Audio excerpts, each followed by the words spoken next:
Teachers are expected to set examples for their students, but what happens when those who should guide make poor choices themselves? Okay, no more games, right?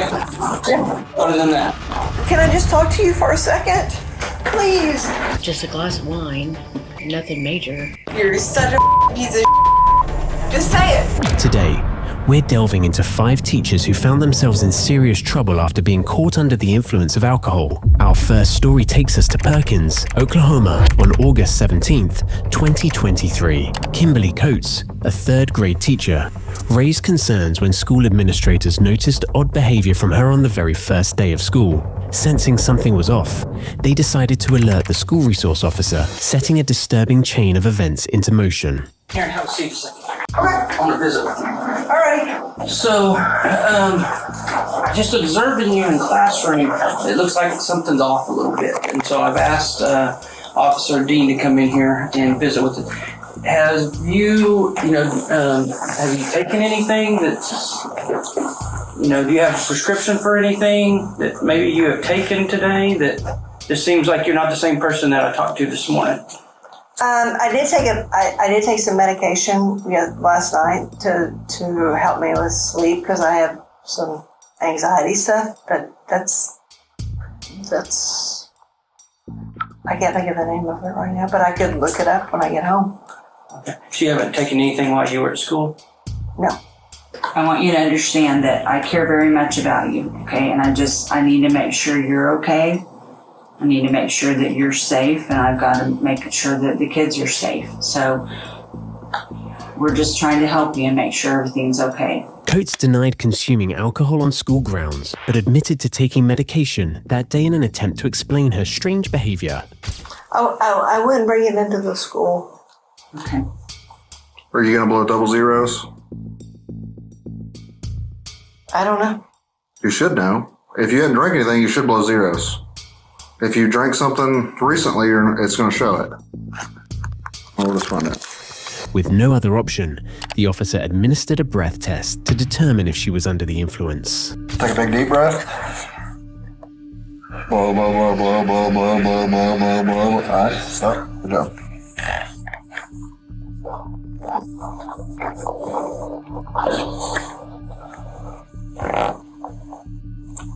You gonna tell me the truth? How much you had to drink? I drank last night. There's no way you drank last night. Well, I did drink last night. Did you drink at school? That's what he's asking you. Tell us the truth. I didn't drink at school. That wouldn't blow that right there. You blew 2 times the legal limit. I did? Yeah. You blew like a .24. I don't know what that means. Legal limit's .08. Okay. Do you drink often? Unfortunately, yes. Yes? Okay. The school superintendent informed Coates she would need someone to pick her up as she was legally unable to drive. Well, I can't let you leave. If you leave, you're going to get arrested. Yeah, I'm going to arrest you for DUI. So I need somebody to come pick you up. Kim.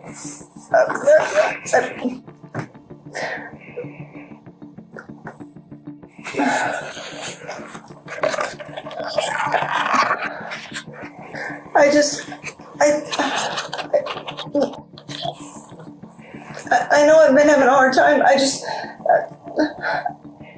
Am I going to get fired? Honestly, yes. Or you can resign. You're under the influence at school with kids. That cannot happen. After some pressure, Coates finally admitted to drinking heavily the night before, a confession that took the situation to a whole new level. I did drink a lot last night. How much did you drink? I don't... Too much. What do you drink? Wine. So how many bottles of wine did you drink? We had the box. Did you drink a whole box of wine? Half a box. Things escalated when the superintendent returned from Coates' classroom with her personal belongings, and that's when tensions really began to rise. Okay, no more games, right? Yeah. Other than that. My juice? Can I try again? That there is wine. I thought that was from yesterday. Did you drink it up here yesterday? Well, I brought it from home. Being truthful goes a long ways, and you haven't done it yet. I have half a mind to arrest you just because you lied to me. Okay, what do I need to do to make everything right? I just wanted honesty. That's all I wanted. I drank out of that yesterday. Coates continued to argue with both the officer and the superintendent, refusing to have anyone pick her up. When asked again if she'd prefer a ride home or face jail time, she responded with neither. This left the officer with little choice but to make the decision for her. Please, just let me. Can we? Hey, I'm not doing it. I'm not doing it. You had your chance to be honest, Well, and I did. and then you wiped this out. But please let me call. I should charge you with tampering with evidence. Please let me. Call. No, it is over. No more. I'm done. You are under arrest. I'm going to place handcuffs on in front of you. No.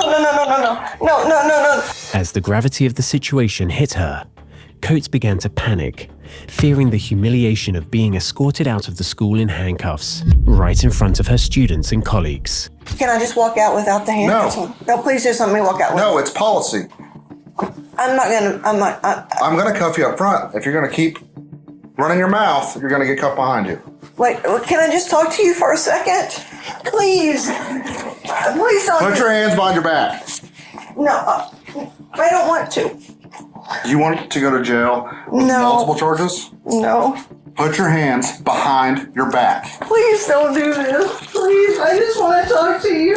Can you just talk to me? Put your hands behind your back.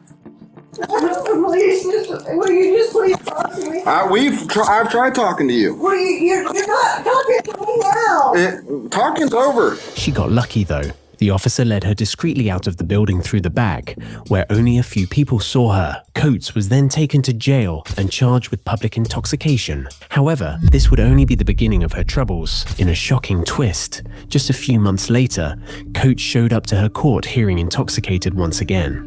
Deputies noticed her unsteady movement and slurred speech. Surveillance footage revealed her struggling to navigate the courthouse, using railings for support. After the hearing, a deputy approached her, smelling alcohol on her breath. You showed up to a public courthouse intoxicated. Okay, that's public intoxication. Have you had anything to drink today? Yes I had or a no? glass of wine this morning. Yes. This morning? Yes. Why? Like an hour ago this morning? No, this morning. I can go home with my husband. He's going to take me home. No, you're going to come with me now. You're going to be arrested for public intoxication. I don't understand. You're in public. You're intoxicated. You're going to go to jail. Is what he's telling you. But I haven't done anything. I don't understand. You're I'm sorry. intoxicated at this point, ma'am. You're drunk. You have slurred speech. Okay. You're very unsteady on your feet. Okay, I can smell the odor of alcohol on your breath as you're talking to me. I can smell it. Okay, we noticed it at the front door when you came in. For the second time, Coates found herself in handcuffs, taken back to the Payne County Jail, facing even more severe consequences. Our next story keeps us in Oklahoma, but this time we head to Tulsa. On September 7th, 2023, elementary school teacher Jennifer Davis was called to the office after several reports suggested she may have been drinking during school hours. They said they had reports where I was drinking at school, Okay. Is there any which has never happened. Okay. When was the last time you've had anything to drink? Last night. Okay. About what time did you quit drinking? Probably about 10:30. 10:30. How much did you drink? Just a glass of wine, nothing major. I don't even know what that 0.06. is. That You are just under the legal limit. So if you were to be out driving right now, you would be charged with DWI, driving while intoxicated. under the legal limit? Just under it. The legal limit is 0.08, which is DUI. But from a 0.06 to an 07, you could be charged with DWI. Davis quickly realized that this wasn't something she could just walk away from. The situation was far more serious. Can I have somebody pick me up? Well, I've got a legal obligation. Okay, you're here.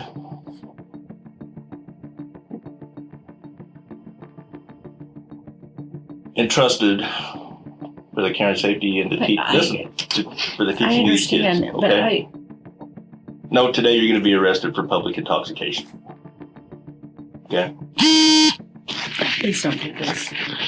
I will have my sister come get me. I don't write the laws. And I will resign.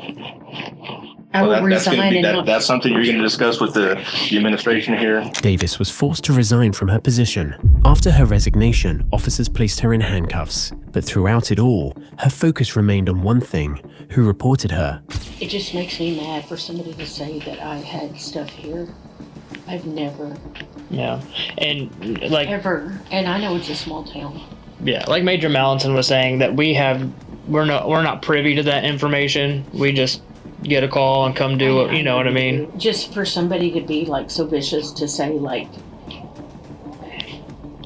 I just don't get it. It just makes me mad that somebody here said something. All right. I have a pretty good idea, but it just hurts my feelings because, my God, we've only been back a few weeks. Right. I wish there was something there so everybody here didn't have to see me in here with you guys. I understand that it can be embarrassing. It is. Yeah. I would just like to know who reported. And I did not drink today. Well, I'm going to tell you from a legal standpoint, when people call in and report a crime, of any crime, we're not in the business of telling people who made the report. I know There's reasons behind that. I understand that. She was charged with public intoxication and taken to jail, where she was later released. The incident brought her career to an abrupt end. Next, we travel to Atlantic City, New Jersey, on June 27th, 2023. Tara Fritz made a dangerous left turn at a green light, causing a collision with another vehicle. To make matters worse, Fritz's young daughter was in the back seat. Although she refused medical attention, officers on the scene immediately detected the smell of alcohol on her breath.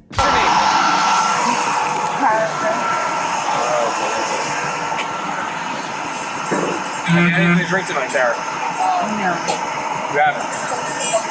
Okay. Level 1B, are you, sir? Do me a favor. Come meet me over here on the side of the road. Right over here. Can I place your bag down? Sure. You're in a hotel? Yeah, sure. Look at me real quick. Okay. All right. So listen, I can smell alcohol on you, so you had something to drink tonight. How much have you had to drink?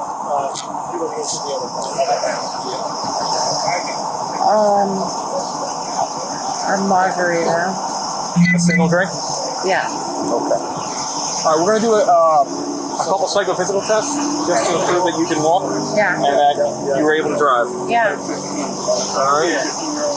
I should have told you that. I'm sorry. I'm scared right now. This is like scary. I'm sorry.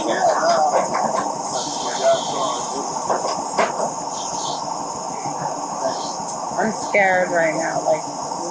Like this guy hit me in the car. Okay, come over here. Fritz was asked to perform several field sobriety tests, which she struggled to complete, ultimately failing all of them. Count out loud. Count out loud. All right. Stop. Pretty hard. That's pretty hard. Back at the station, a breathalyzer test revealed her blood alcohol content to be 0.18, more than twice the legal limit for driving. Sorry. Okay, so again, like I said, everything with police now is pretty much done. Robert's coming, he's on his way, he's gonna come sign the waiver, and then you can go home. I'm so sorry. No, I'm so sorry. I can't believe this happened. During questioning, Fritz revealed she was a special education teacher from California, making her actions even more troubling. I'm a teacher. I know what it's like to deal with. I'm sorry. So listen. I'm so sorry.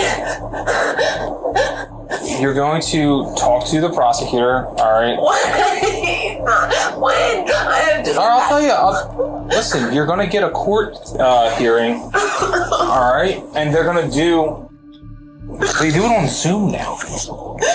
And when I would, And back home, so I can go back to California and do it. I mean, you wouldn't have to. I mean, really. A lot of times, listen. A lot of times, what they're doing now is everything is via Zoom. And I teach kids with disability. Like, I'm not trying to justify anything, but I'm saying this is a really, like, what am I? And you say she's a really nice lady, but. I can't tell her what to do. In an odd statement, Fritz claimed she shouldn't be held accountable for her actions in New Jersey because she lived in California, as if the law didn't apply to her. So, am I not making sense? By Tuesday, you're saying it's via Zoom, but so what is a jurisdiction? What am I going to have to do in California for this? When you Jersey hearing, like, what am I going to have to do? So her frustration grew as she believed the officers were being overly judgmental about her decision to drive drunk. Here I am, and there's crackheads in the street. There's people on the street doing it, and then you're like blaming me, like I'm this horrible person, aren't I? Ma'am, at the end of the day, what you did was you conducted a left-hand turn. You were the turning vehicle. You had a green light. The other guy had a green light. You conducted a left-hand turn to try and get them to 30, right? Turning vehicle is responsible for that turn. They own that. Where is he? No, he's fine. Because at the end of the day, the turning vehicle, when you turn, you're owning that turn. You're responsible for that turn. It's the same way in California. I'm sure you know that. You're responsible for that turn. What happened is a motor vehicle collision happened, okay? And at that point, I showed up, got EMS saying you're drunk. I can see that you're drunk. You have your daughter in the back seat. Do you think that what do you think I'm supposed to do at that point? I'm not saying, what am I supposed to do? Do you know what that's like? It's not going to be. For me to go home, then what am I going to do now that you charge me a drunk? Do you know what that's like? Do you know what that does to me? Do you know what that does to me? I'm going to tell you this much right now. You just said, you're like, but do you know what that does to me? No, we still have police officers on this department that have gotten DUIs, that have fought it, and they're still cops. I'm telling you that. Well, they're cops. No, they went to court and everything. Cops. I mean. No, firefighters. I've seen it too. I've seen it with a few things. All right, this is not the end of the world. Your daughter was in the back of the car. You're such a piece of. Just say it. I don't think that. What I'm saying is, it was an irresponsible thing that occurred. There are recourses for that. There are consequences. Okay? They're not severe consequences, but they are. I wouldn't say they're definitely stern, and there's a process for that. I'm gonna lose my license. No, there's no license revocation in New Jersey. I just told you that. God, do I wish I was not here right now. I wish I did not I wish I was not at the sugar factory where a bartender okay, yeah, here's, I wish I was not doing that. And I wish I did not get in an accident where some guy just like you can say, oh, you're in the wrong of way, right? I totally was. He did nothing wrong, right? What I'm saying is, that's not how crashes work. He did, right. Where is he right now? He's at the hospital right now, getting checked out. Right, because he's so hurt. I bet he went. I bet he's so hurt right now. His front end was pretty banged up. Yeah, I'm sure. Okay. I'm sure. Either way. I need you to And I'm come sure with he's me. an outstanding citizen. I can't wait to hear what he does. What do you think he does for a living? Does he teach kids with disabilities? No, I don't know what he does, honestly. Yeah? Right. So find out. I'm just saying. I just want to be able to go back to my life. Let's walk and talk.